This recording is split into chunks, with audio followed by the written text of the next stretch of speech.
All right, welcome to the deep dive.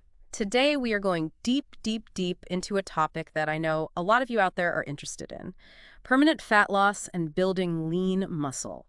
And our guide for this deep dive is going to be Tom Menuto's Burn the Fat, Feed the Muscle. Now, we are not messing around with, quick fixes, trendy supplements, or any of that stuff. This is all about honest, science-backed principles for real, lasting results. You know, it is fascinating. People in the bodybuilding world, they've really kind of cracked the code on this, right? They've figured out how to lose fat while not just maintaining, but actually building muscle, which is like the holy grail. hmm And it really goes against a lot of what we see in typical dieting, which unfortunately, a lot of times you end up losing that precious muscle along with the fat. And it can really mess with your metabolism in the long run. Yeah, exactly. So right from the start, we got to ditch that whole idea of going on a temporary diet. What we are talking about here is something much more sustainable: adopting a long-term nutrition program, like a fundamental shift in how we think about food and exercise. I think that's a really important distinction, moving away from that quick fix mentality. And we know, everyone is busy these days. You want to get a good understanding of this, but without feeling overwhelmed. So our mission in this deep dive is to really extract the key knowledge, the surprising facts, get to the heart of what really works for effective and, importantly, lasting fat loss. And we're going to do that by going straight to the source material. All right, let's jump right in. Let's talk about a common trap, the traditional dieting. What do you see as the biggest flaw or similarity across most of these conventional approaches to losing weight? Well, the common thread you see with almost all of them is this extreme calorie cutting. And, initially, yeah, you might see some weight loss, but the problem is that it's just not effective for long-term results. Your body is just not designed to function on such low energy levels for extended periods. It's like trying to run a car on fumes. Eventually, it's going to stall out. And this is where things get really interesting, right? The body is so smart, it's amazing how it adapts. When you suddenly start severely restricting calories, what happens? How does the body react? Well, think about it. The human body has evolved over, thousands of years to survive times of scarcity. So when it senses a serious calorie deficit, it goes into the starvation response mode. And that means it slows down your metabolism to conserve energy. And most importantly, it starts breaking down that valuable muscle tissue to use as fuel. So the irony is that by trying to starve the fat, you actually end up starving the muscle as well. And that, of course, is counterproductive if we're looking for sustainable long-term fat loss. Yeah. So what's the alternative? This is where the source material is super clear. Permanent fat loss isn't just about what you eat. It's about combining nutrition with exercise. You got to have both working together. And that brings us back to that fundamental principle, right? No matter what specific approach you're following, you have to create a calorie deficit, burning more calories than you're consuming. Exactly. And there are two main ways to do that. One is by reducing your calorie intake through your diet, and the other is by increasing the number of calories you burn through physical activity. And while both are important, the source material actually emphasizes that actively burning those calories through exercise, especially as you become more advanced, is incredibly important for long-term success. Okay, so we've got the basics of ditching the traditional dieting mindset and embracing that vital combination of nutrition and exercise. Now, what's the very first step recommended in the book? Something that might surprise people because it has nothing to do with food or working out. It's fascinating. Chapter 1 really hammers this home. Mm-hmm. The power of setting truly compelling goals. And it says, before you even think about lifting a weight, going for a run, or planning out your meals, there's this critical procedure you need to go through. And if you skip this step, it sounds like you're setting yourself up for failure no matter how hard you work later on. So what exactly is this essential first step? It's about effective goal setting. It's not just about vaguely saying, oh, I want to lose some weight. The book actually outlines an 11-step formula. But the main idea is that you need crystal clear, specific goals. It's kind of like if you're setting out on a journey, you got to know exactly where you're headed, right? Totally makes sense. It's like trying to sail a ship without a destination. Yeah. So can you give us an example of what a specific goal might look like? What are some of the specific fitness goals you're working towards? Sure. Instead of that vague, I want to lose weight, a specific goal would be something like, I will lose 15 pounds of body fat and reach 15% body fat by, let's say, September 30th of this year. That level of detail gives your mind something concrete to work with. Now, what about that common desire to build muscle and lose fat at the same time? Is that a realistic goal, especially when starting out? It's definitely possible to see improvements in both areas over time, like maybe losing a bit of fat and gaining a bit of muscle over a few months. But trying to do both simultaneously, like losing a significant amount of fat while packing on a lot of muscle, is tricky. It generally only happens in specific situations, like when someone is regaining muscle they previously lost, people with exceptional genetics, or unfortunately, sometimes with the help of performance-enhancing drugs. And the source material briefly mentions something called zigzag dieting in this context. What is that all about? Right. Zigzagging involves intentionally switching between short periods of calorie deficit for fat loss and then short periods of a slight calorie surplus to support muscle growth. But honestly, it's a very advanced technique and can actually hinder progress in both areas if it's not done super precisely. Okay, so for most of us, especially when starting out, it's better to focus on one primary goal at a time, whether that's fat loss or muscle gain. And I found it really interesting how the book talks about visualization as a powerful tool for reaching your goals. Oh yeah, visualization is huge. The book gives examples of how many top athletes use it to enhance their performance. It's about creating vivid mental images of yourself successfully achieving what you desire. Like picturing yourself nailing that perfect lift or seeing your physique exactly how you want it. This really amplifies your goal setting. Yeah, and I remember it talked about Arnold Schwarzenegger visualizing his biceps as these massive mountains and Lila Brada picturing the skin on his abs getting tighter and tighter. That's powerful stuff. It is. And it's not just anecdotal. The book actually quotes a bunch of super successful athletes like Bill Russell in basketball, Frank Zane, Rachel McCullough in bodybuilding, all talking about how important mental imagery was for their training. Now, we talked earlier about the body's starvation response. Let's dive into why those very low-calorie diets, especially without exercise, backfire so badly in the long run. Like, what's going on at the evolutionary level? Well, as the book explains, our bodies developed this starvation response over thousands of years to help us survive famines. When food was scarce, the body would slow down metabolism to conserve energy and then tap into those stored energy reserves. Not just fat, but muscle and even organs to survive. The problem is our bodies haven't really caught up to modern times, right? They can't tell the difference between intentional dieting and actual, like, life-threatening starvation. Exactly. So when you go on a very low-calorie diet, especially without exercise, you end up triggering this survival mechanism.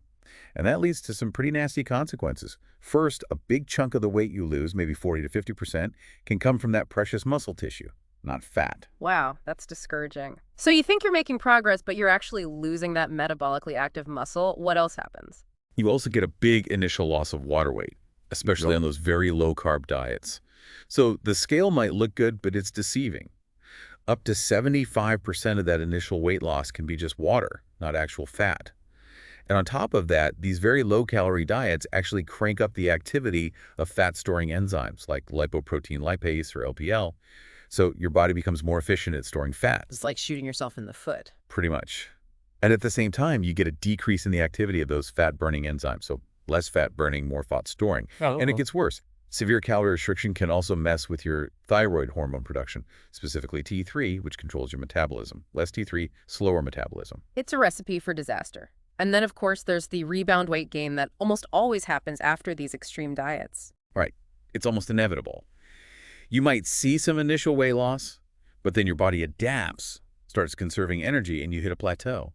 And once you stop the diet, which most people can't sustain for long, your body is primed to store fat like crazy. Plus, you're often dealing with intense hunger and cravings. So you regain the weight, sometimes even more than you lost. It's a vicious cycle. This really highlights why thinking about fat loss as a temporary diet is so flawed. So what's the mindset shift we need for real, lasting success? It's about moving away from that quick fix mentality and focusing on sustainable lifestyle changes. You're adopting new exercise and nutrition habits that you can realistically maintain for the long term. It's like building a solid foundation rather than putting up a temporary structure. Exactly. And while you might adjust things depending on your goals, having a baseline of healthy habits year-round is super important. And when it comes to creating that calorie deficit, the book emphasizes a gradual approach. You don't want to shock your system with a sudden, drastic calorie cut. It's about being smart and strategic, listening to your body. As it says in the book, the body cannot be forced to lose fat. You must coax it. It seems like one of the key takeaways is that exercise is absolutely crucial, not just for burning calories, but also for maintaining that muscle mass that we talked about. Absolutely. Exercise is a non-negotiable part of the equation. It helps you create that calorie deficit and preserve those metabolically active muscles. It's about actively burning the fat rather than trying to just starve it away to restrictive dieting. Now, the book also encourages us to look beyond just the number on the scale. What should we be focusing on instead? It's about focusing on your body composition, the ratio of lean body mass to body fat. Just looking at the scale can be super misleading. You could be losing fat and gaining muscle, but the scale might not show much change, or it might even go up. And the book even says those standard height and weight charts are pretty much obsolete, especially for people with more muscle mass. Yeah, that makes sense.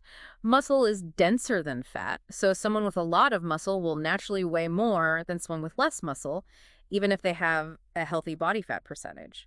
So how do we actually track our body composition? What methods does the book recommend? The ideal method, according to the book, is to have your body fat measured by a skilled technician using skin fold calipers. But that's not always accessible, so it also recommends the AccuMeasure tool as a good option for home use. So even if the AccuMeasure isn't perfectly accurate, it's still a useful tool for tracking changes over time. Exactly. The key is consistency, using the same method each time, and ideally having it done by the same person. It's about seeing those trends, whether your body fat is going up or down. And once you have a decent estimate of your body fat, you can calculate other useful things, like your fat weight and lean body mass. Can you walk us through how to do that? Sure. To get your fat weight, you multiply your current body weight by your body fat percentage, which you'll express as a decimal. So for example, if you weigh 194 pounds and have 18% body fat, that's 0.18, multiply those, and you get about 34.9 pounds of fat weight. And then to get your lean body mass, you subtract your fat weight from your total weight. In this example, it would be 194 pounds minus 34.9 pounds, giving you a lean body mass of around 159.1 pounds. Exactly. And having this information helps you determine your true ideal weight, not just based on some generic chart, but based on your lean mass and your desired body fat percentage. So it's a much more personalized approach. Much more. And it really drives home the point that your weight alone isn't the most important thing. It's the ratio of muscle to fat that matters.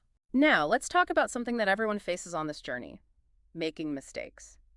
The book has a really interesting perspective on how to handle mistakes. It takes a very practical approach, saying that mistakes are just part of the learning process. They're how we grow and improve. The real problem is when we keep making the same mistakes over and over again without adjusting our approach. That's when we're not really learning. It also stresses the importance of developing what it calls sensory acuity, basically becoming super aware of whether your program is actually working for you. Right. It's not about blindly following a plan and hoping for the best. You got to be in tune with your body. As it says, your program is either working or it's not working. There's no middle ground. And it really encourages us to track our progress in writing, keep a log of our workouts, nutrition, body composition, and to be honest with ourselves about those trends. Exactly. Are things moving in the right direction? If not, you need to make changes. Don't be afraid to experiment and adjust. And if something isn't working, try something else. The message is clear. You only fail if you quit. It also talks about learning from people who have achieved what we want, but with an important caveat. It says to definitely study successful people, but be a student, not a follower. Take what resonates with you, adapt it to your own needs, and be willing to discard what's not working for you. And it acknowledges that while body composition is the best way to gauge progress, there are other indicators we can pay attention to, like how our clothes fit, how we feel during workouts, our energy levels, even our mood. Right. It's about paying attention to all the feedback your body is giving you. And when you hit a plateau, that's a sign to take a step back and assess. Are you really being consistent with your program? Are you giving it your all? Sometimes that honest self-assessment is all you need. And if you've been truly diligent and still not seeing results, then it's time to adjust the plan, right? Exactly. It's about staying positive, focusing on the long term, and remembering that setbacks are just feedback. As the book says, you have only failed if you quit. It's also helpful to view plateaus as opportunities to learn and refine your approach. It's like Thomas Edison's famous quote, "I have not failed. I've just found 10,000 ways that won't work." Exactly. And it's that persistence, that unwavering faith in the process that separates those who achieve their goals from those who give up. Now let's talk about genetics. The book acknowledges that genetics do play a role in how easily people lose fat and build muscle. It even describes a bell curve. Yeah, some people are just genetically gifted. They can seemingly lose fat and build muscle effortlessly, but then there are others who struggle no matter how hard they try. So it sounds like some people just got dealt a better hand, but the book isn't saying that you're doomed if you're not genetically gifted, right? Not at all. It actually emphasizes that most of the factors that influence your results are within your control. It's about playing a poor hand well and figuring out what works best for you. And it even offers specific strategies for different body types, focusing on the endomorph, who tends to gain and hold on to fat more easily. So for the endomorph, what's the key to success? Planning, consistency, and discipline. It often involves a higher level of activity, stricter nutrition, and potentially even some degree of carbohydrate restriction. High-carb, low-fat diets don't tend to work well for this body type, and sugar is definitely a no-no. Exercise is crucial, both weight training and cardio, to boost metabolism. It also emphasizes finding ways to stay motivated, like reading inspiring stories, finding a workout buddy, even considering entering fitness competitions. Exactly. It's about using every tool at your disposal to stay focused and committed. And in terms of diet, it leans toward a higher protein, moderate fat approach, kind of like the zone diet. And cheat meals are a bit more restricted, maybe once a week at most. The book makes an interesting point about how facing challenges can actually build character and resilience compared to those who are naturally gifted. Yeah, it says that when things come too easily, you might not develop the same level of grit and determination. Overcoming obstacles can actually make you stronger in the long run. It even quotes Richard Bach saying, "If you don't have problems, you will never be the person who overcame them." It's a great reminder that adversity can be a powerful teacher. Absolutely. It's about finding those opportunities for growth in every situation. Now let's bring it back to the fundamental principle of weight management, the law of energy balance. You got it. It's simple thermodynamics, really. If you consistently eat more calories than your body burns, you'll gain weight. If you burn more than you consume, you'll lose weight. So calories do count, no matter what the latest fad diet might claim. Precisely. The book debunks that calories don't count theory that sometimes pops up. While some people might lose weight on very low-carb diets without meticulously counting calories, it's usually because they're automatically eating less due to reduced appetite and increased fullness. But the underlying principle of energy balance still holds true. And here's a key point to remember. Even if you're eating healthy foods, if you consistently eat more calories than you burn, you'll still gain weight. It's like managing a bank account. You can't spend more than you earn and expect to stay in the black. No food or diet can override that basic law of energy. So understanding your individual calorie needs is crucial. What are the main factors that determine how many calories we burn each day?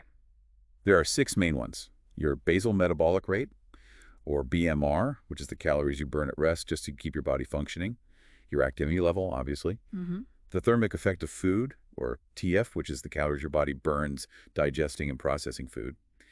Non-exercise activity thermogenesis, or NEAT, which is all the movement you do outside of planned exercise, like walking around, fidgeting, and all that. Your age, as metabolism naturally slows down a bit as you get older, and your body composition, because muscle burns more calories at rest than fat. And the book offers a couple of methods for estimating your calorie needs, right? Yeah, there's a quick and easy method based on your total body weight. You just multiply your weight by a certain factor depending on your goals, like 10-12 for fat loss, 13-15 for maintenance, and 16-18 for weight gain. But it's not the most accurate method, especially if you have a lot of muscle or very little muscle. For a more accurate estimate, you can use a formula based on your lean body mass. Okay, so regardless of how you estimate your needs, the key is to adjust your calorie intake based on your specific goals. Exactly. And it's worth noting that while food choices can definitely influence things like hunger and hormone levels, when it comes to fat loss, your total calorie intake is king. It's the most important factor. The book also suggests that calorie counting, even for a short period, can be a valuable exercise. Absolutely. It raises your awareness of how much you're actually eating and helps you identify those hidden calorie bombs that might be sabotaging your progress. Now let's move on to the topic of meal frequency. The book is a big advocate for eating 5 to 6 smaller meals per day rather than the traditional 3 large meals. It even compares it to car engines. Yeah, it says eating 3 meals a day is like driving a Honda Civic, while eating 5 to 6 meals a day is like driving a Dodge Viper.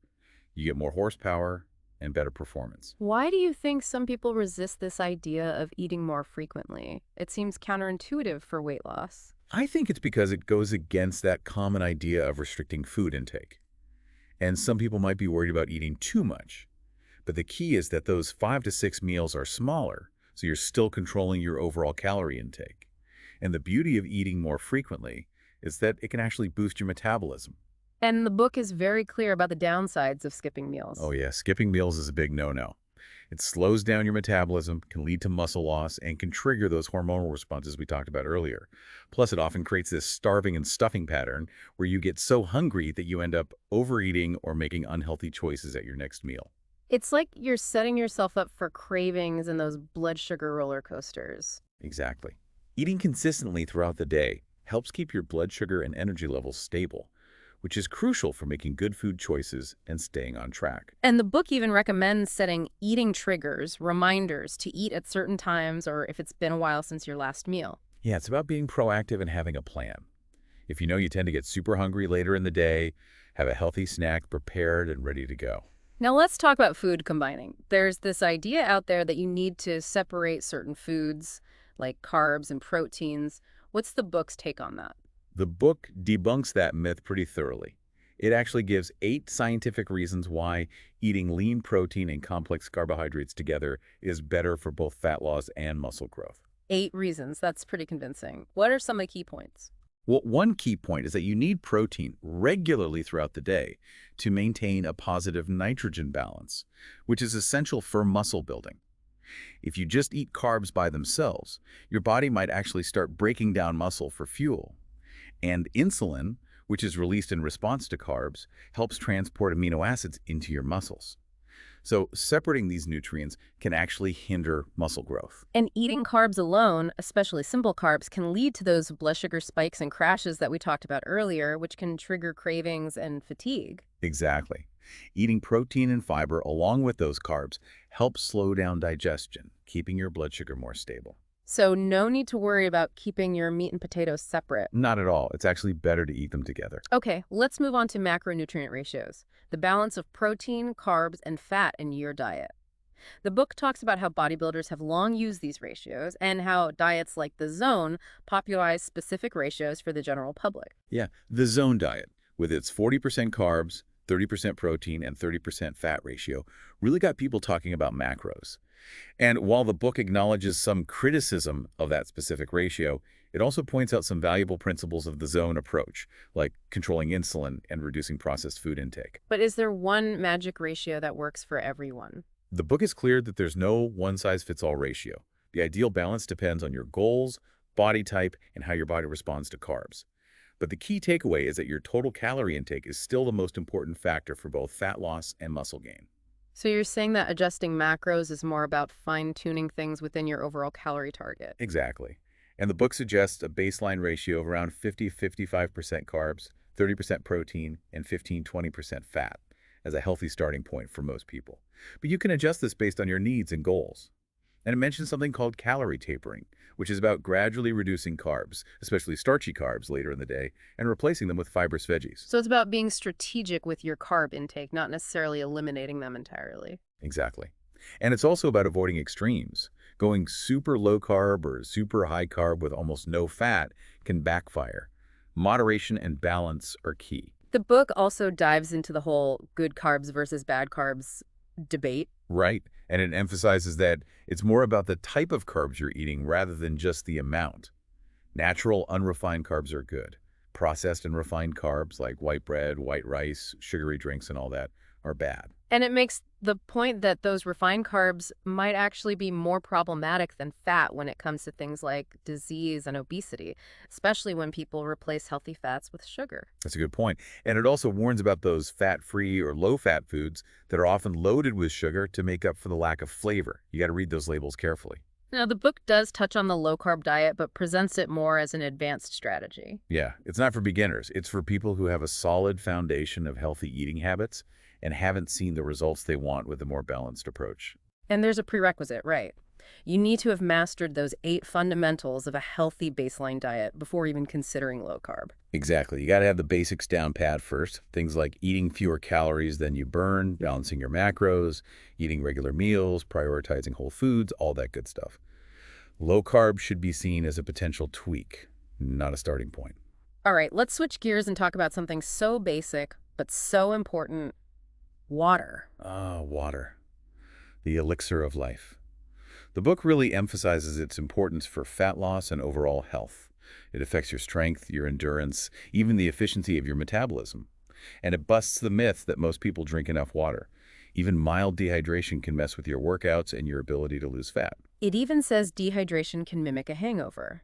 And what about the concern that drinking a lot of water will make you retain water? The book says the opposite is true. When you're dehydrated, your body actually holds on to water. Staying well hydrated signals to your body that it doesn't need to hoard fluids. Makes sense. So what are the general guidelines for water intake? Around 8 to 10 glasses a day is a good starting point. But your needs will vary based on your activity level, body weight, and the climate. The key is to drink consistently throughout the day, even before you feel thirsty. And definitely drink water before, during, and after your workouts. And while we do get some fluids from food and other beverages, it's best to prioritize plain water, right? Yeah, the book cautions against getting too many of your calories from liquids. Liquid calories often don't fill you up as much as solid food, so you might end up overeating. And it's easy to rack up a lot of calories from sugary drinks without even realizing it. Now let's talk about another type of beverage that can affect your progress: alcohol. Ah, alcohol. The double-edged sword. The book is very clear about its negative effects. When you drink alcohol, your body prioritizes its metabolism, which means fat burning takes a backseat. Alcohol can also lead to more of the food you eat being stored as fat. Plus, it's pretty much empty calories and can mess with your testosterone production. So not the best friend for fat loss. Not really. But the book does offer some tips for minimizing the damage if you choose to drink. Factor those alcohol calories into your daily intake. Opt for lighter options. Stay well hydrated by drinking extra water. And limit your intake to a couple of drinks per sitting. No binge drinking. Getting drunk is pretty much incompatible with this program. All right, let's talk about food choices. It seems like making those consistently good choices day after day is really the key to success. Absolutely. It's all about those small, everyday decisions.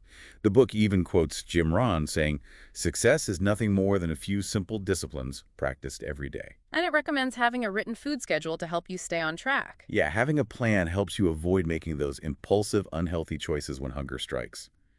And it identifies 3 categories of foods to avoid or minimize: high-fat foods, high sugar or refined carbs, and of course, alcohol. So it's about being mindful of those calorie-dense and metabolically disruptive foods. Exactly. And it also points out some problematic combinations like high fat plus high sugar, which is a recipe for fat storage, and sugar plus alcohol, which is a double whammy of empty calories and suppressed fat burning. It also offers some practical tips for eating out, which can be a minefield. Yeah, things like choosing grilled or baked over fried, opting for lean protein sources, loading up on veggies, asking for dressings and sauces on the side, and watching those portion sizes. Interestingly, the book also talks about the potential benefits of occasional cheat meals. Right. It's not about being perfect all the time. Having a cheat meal once or twice a week can help prevent feelings of deprivation, which can lead to bigger binges later on. And it might have some minor metabolic benefits as well. The key is to enjoy your cheat meal without guilt and then get right back on track. Okay, let's move on to the topic of supplements. There's a lot of hype out there, but what's the book's overall stance? The book is pretty straightforward. It says that most fat-burning and muscle-building supplements are a waste of money. The supplement industry is a business, and they're great at marketing, but the science often doesn't back up the claims. And it even warns about the information you see in fitness magazines. Why is that? Because many of those magazines rely heavily on advertising revenue from supplement companies.